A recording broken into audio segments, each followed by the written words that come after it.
Selon le dernier rapport du US Geological Survey, le royaume s'impose comme un acteur structurant de plusieurs chaînes d'approvisionnement critiques, suivi de très près par les grandes puissances industrielles.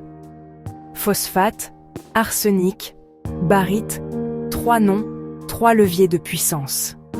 Le pilier, c'est le phosphate. En 2024, le Maroc a produit près de 30 millions de tonnes, mais l'essentiel n'est pas là.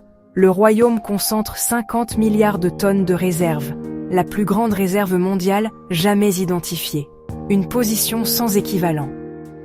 À l'heure où la demande mondiale en engrais s'accélère, cette géographie des ressources change l'équation globale. Même les États-Unis, pourtant très vigilants sur leur dépendance stratégique, importent une partie de leur phosphate depuis le Maroc. Peu en volume, mais essentiel dans un marché tendu et hautement surveillé. Plus discret encore, l'arsenic. À Guemassa, près de Marrakech, le Maroc figure parmi les 3 premiers producteurs mondiaux d'arsenic trioxyde.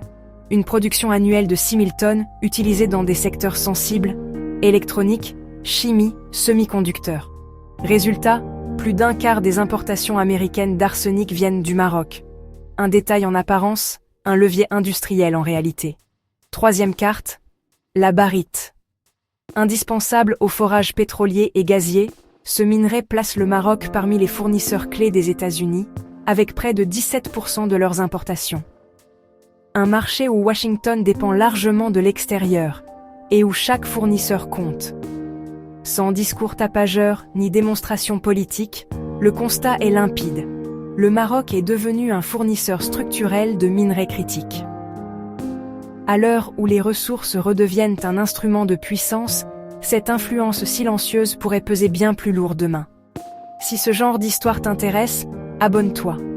On parle tous les jours du Maroc et du monde ici.